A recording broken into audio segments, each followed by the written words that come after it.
इसलिए सनातन हिंदू धर्म में नियम है कि 16 श्राद्ध के 16 दिन पूरे हो और अमावस्या का दिन हो।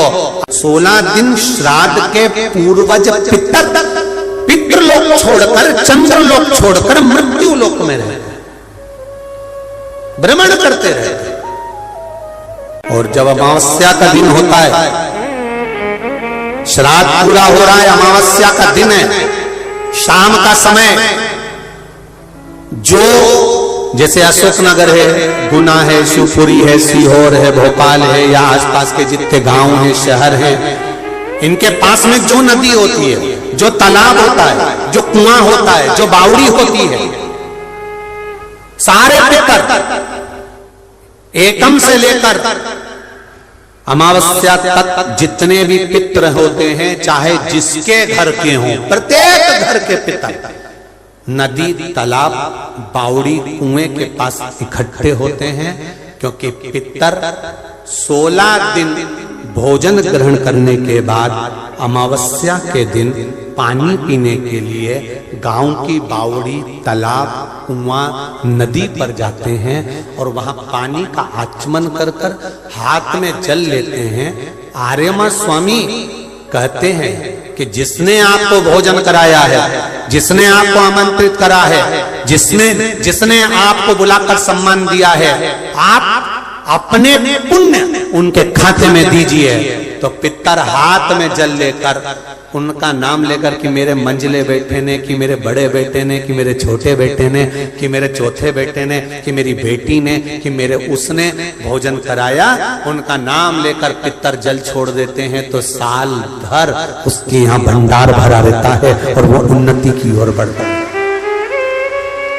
नियम है कि 16 श्राद्ध के 16 दिन पूरे हो और अमावस्या का दिन हो। आपने ब्राह्मण को भोजन कराया ना कराया, आपने पिंडदान करा ना करा, आपने तर्पण करा कि न करा, आपने किसी को एक अंश भी किसी को दिया कि नहीं दिया, आपने गाय को रोटी दी कि नहीं दी, आपने कौवे को कागल दिया कि नहीं दिया, आपने स्वान को भोजन दिया कि नहीं दिया, पर एक काम जरूर करो कि अमावस्या के दिन शाम के समय तुम्हारे नगर में, मोहल्ले में, गांव में, खेड़े में जो नदी हो या तालाब हो या बावड़ी हो या कुआं हो, कोई भी एक जगह पर जाकर एक घी का दीप अवश्य लगाना चाहिए अपने पूर्वजों के नाम से। तो पूर्वजों को वो जो दिया की रोशनी होती है ना, वो दिए की रोशनी को पाकर पितर पूरी रात्रि भर भ्रमण, इसलिए कहते हैं ना दूसरे दिन देवी जी बैठने वाली रहती है, इसलिए कहते हैं अमावस्या की रात्रि बड़ी भारी होती है। क्यों कहते हैं? क्योंकि पितर सब इस मृत्यु लोक से चंद्रलोक होते हुए पितृलोक जाते हैं। तो जो दिया जलाता है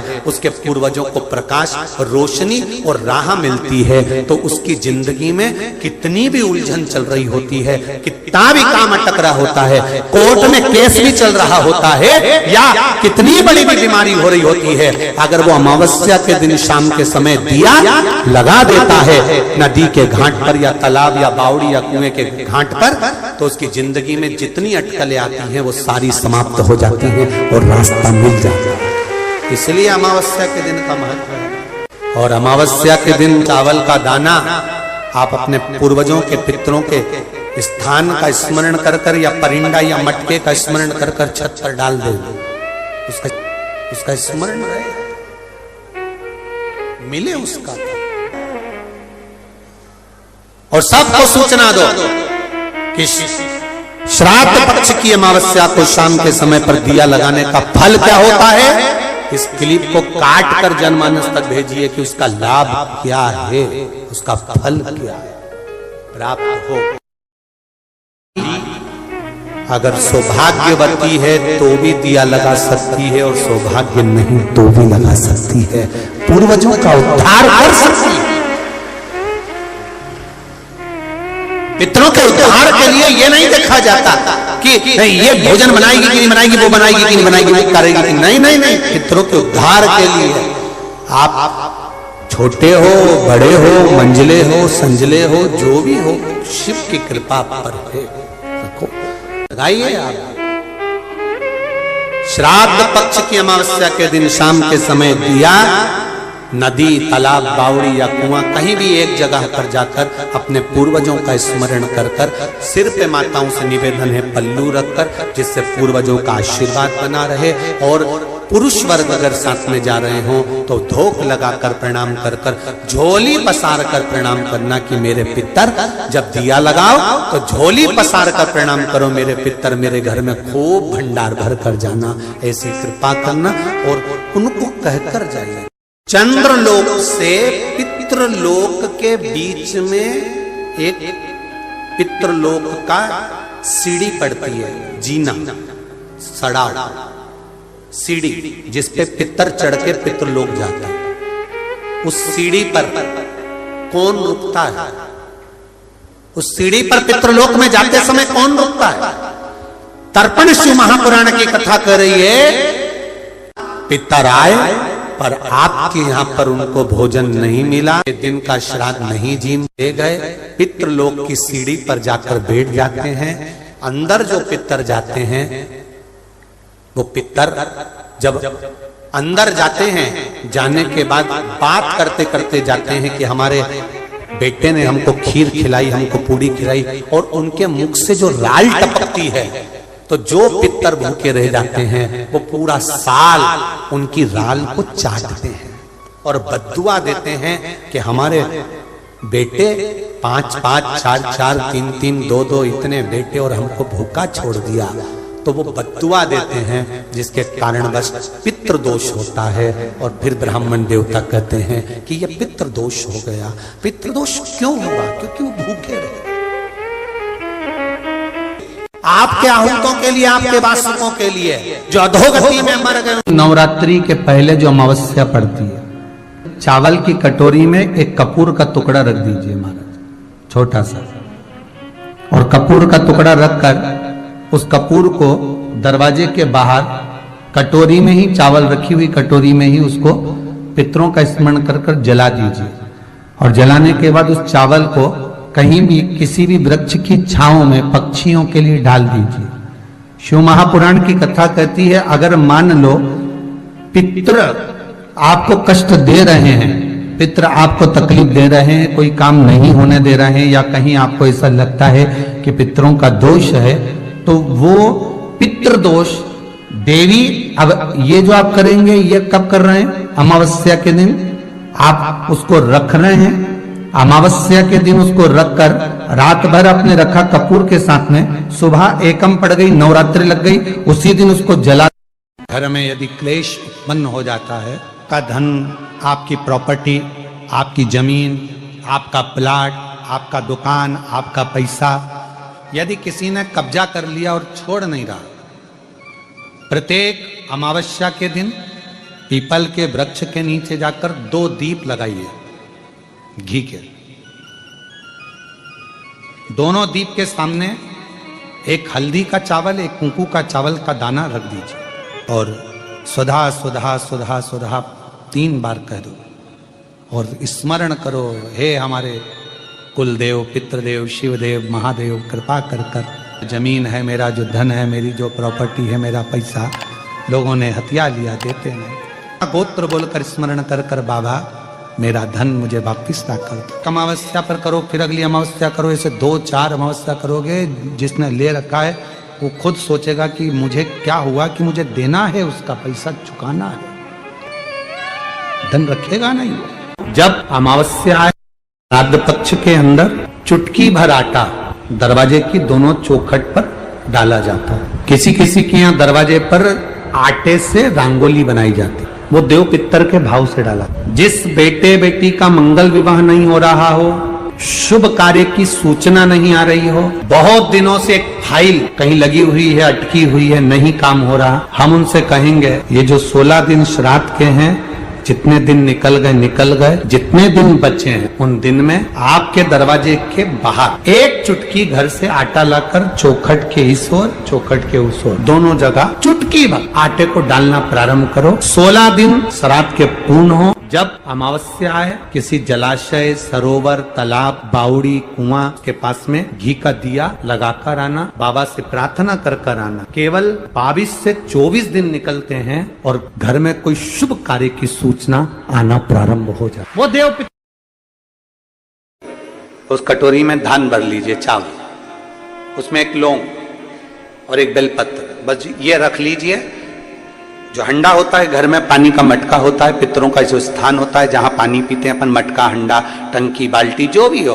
आजकल तो लोग आरओ लगा लिए हैं, तो नीचे भी तुम मटका रखते होगे, हंडा रखते होगे, टंकी रखते होगे, उसी के पास में वो कटोरी रख दीजिए। 14 की रात्रि, अमावस्या के दिन उस कटोरी का चावल, बेलपत्र, ये सब शिव मंदिर के अंदर आप कोई भी एक स्थान पर, कोई दोने के अंदर रखकर या कागज के अंदर रखकर, शिव स्थान पर, शंकर के मंदिर में शिवलिंग को केवल स्पर्श कर कर जमीन पर ही उसको एक कागज में या दोने में, उसको जहां जलाधारी होती है, वो जलाधारी के पास में गणेश वाले स्थान पर, गणेश वाली जगह पर उसको रख दे।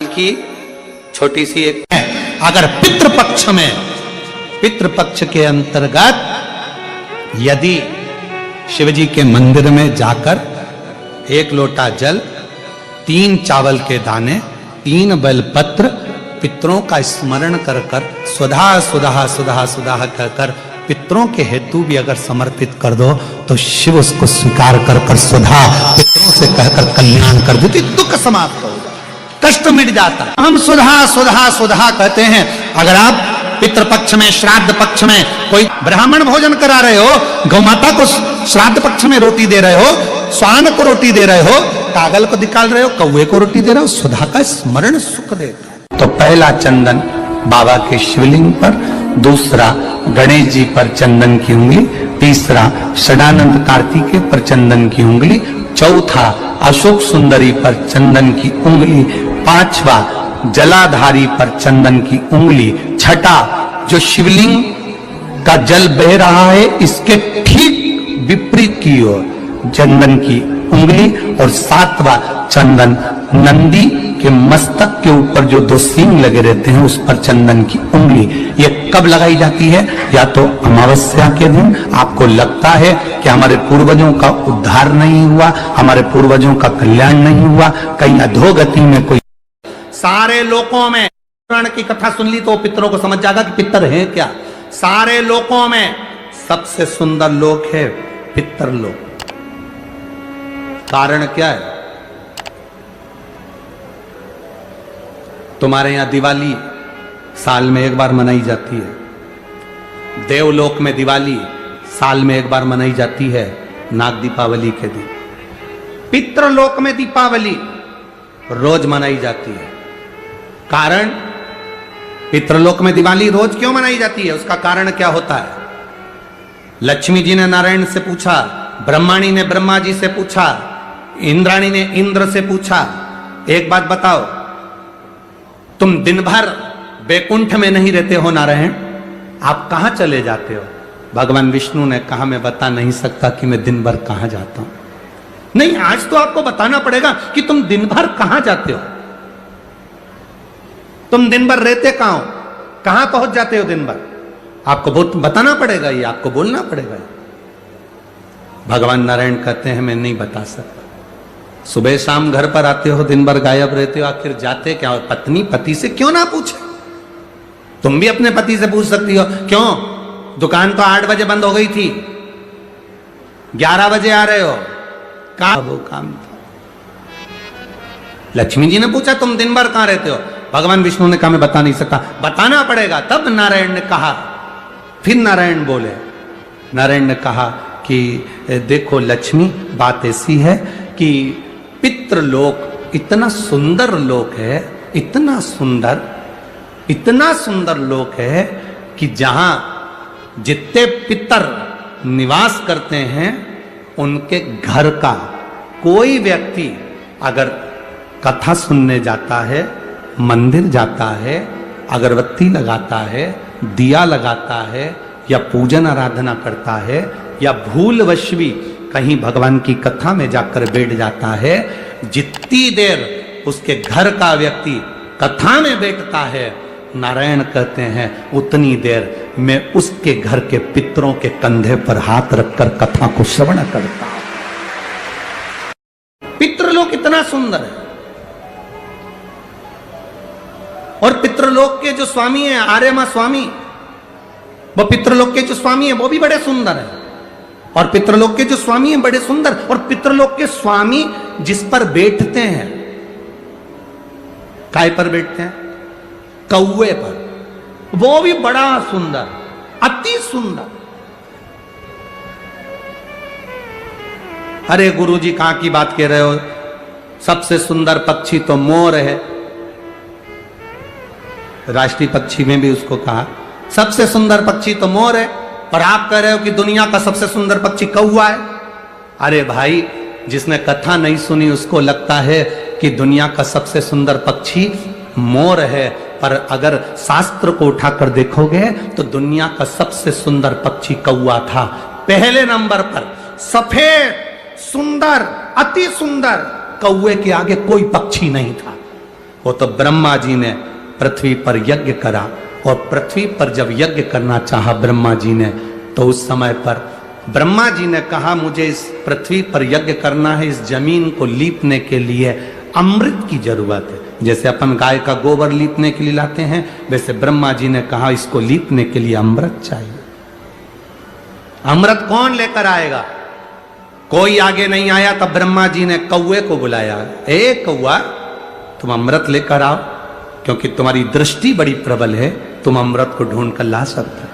कौवा अमृत तो लाना, पर झूठा मत करना, अमृत को लेकर आना, मुझे बताना कहां रखा है तो मैं लेने चले जाऊंगा। कौवे ने कहा जो आज्ञा ब्रह्मदेव। कौवा आर्यमा स्वामी को नमन करा, प्रभु ब्रह्मा जी का काम है, मुझे जाना पड़ेगा। कौवा बड़ा सुंदर था, बुद्धिमान था, तो कौवे को भेज दिया। इसलिए रामचरितमानस में काकभसुंडी की कथा बार बार आती है। गरुड़ और कौवे की कथा आ रही है। कौवा कितना विद्वान था, चला अमृत का पता लगाने के लिए। जब कौवा चला, अमृत का पता लगाते लगाते लगाते लगाते कौवे ने संकल्प ले लिया था कि जब तक अमृत नहीं मिलेगा मैं मुख झूठा नहीं करूंगा, पानी तक नहीं पीऊंगा। भूखा प्यासा कौवा दौड़ता रहा। आर्यमा स्वामी से कहकर कौवा दौड़ते दौड़ते दौड़ते दौड़ते जाए। बहुत दिन हो गए, तब कौवे को अमृत मिला। अमृत मिला तो कौवे को लगा बहुत तेज प्यास लग रही है, करूं क्या? कौवे ने उस अमृत को झूठा कर दिया। ब्रह्मा जी को आकर कहा स्वामी अमृत वहां रखा हुआ है, पर बात इतनी सी है कि मैंने उस अमृत को झूठा कर दिया। ब्रह्मा जी को क्रोध आ गया। ब्रह्मा जी ने कहा रे कौवे, तू सफेद होकर सुंदर होकर तूने ऐसा काला काम कर दिया, ऐसा बेकार काम करा, तूने अमृत को झूठा करा और ऐसा काला काम तूने करा। मैं तुझे श्राप देता हूं कौवे, तू गोरे से काला हो जाएगा। तूने अमृत को झूठा करा, इसलिए तेरी वाणी कर्कश हो जाएगी, तेरी वाणी कर्कश हो जाएगी। अमृत को कौवे ने झूठा करा था, इसलिए सारे पक्षी जल्दी मरते हैं, पर कौवा इतनी आसानी से नहीं मरता। कौवा इतनी आसानी से नहीं मरता। सारे पक्षी जल्दी मरते हैं, पर कौवा आसानी से नहीं मरता। तेरी वाणी कर्कश होगी तो काला होगा। सुंदर कौवा काला हो गया। आर्यमा स्वामी ने देखा कि मेरा कौवा, मैं जिस पर बैठता हूं, ये काला हो गया। आर्यमा स्वामी ने ब्रह्मा जी से कहा आप क्या चाहते थे? ब्रह्मा जी कहते हैं मुझे यज्ञ करना था, जमीन को लीपना था, कौवे ने अमृत झूठा कर दिया। क्यों चिंता करते हो? अमृत तो अमृत है, कोई झूठा भी कर देगा तो अमृत की शान कहां घट जाएगी? अमृत की क्या शान घटना? आर्यमा स्वामी ने कौवे से कहा तू चिंता मत कर। आर्यमा स्वामी बोले कौवे तू चिंता मत कर, आज मैं तुझको एक कार्य देता हूं। जब 16 श्राद्ध आएंगे, कौवा जिस जीव की जो तिथि होगी, मान लो किसी की चतुर्थी तिथि है, उस चतुर्थी तिथि पर तुझे छोड़ने के लिए पृथ्वी पर पितरों को जाना पड़ेगा। जब उनके छत पर तो पितरों को छोड़ने के लिए जाएगा, कौवा जब तू वापिस आएगा, तेरे लिए छत के ऊपर भोजन रखा रहेगा, जिसकी छत पर भोजन रखा मिल जाए उसको तू पाएगा।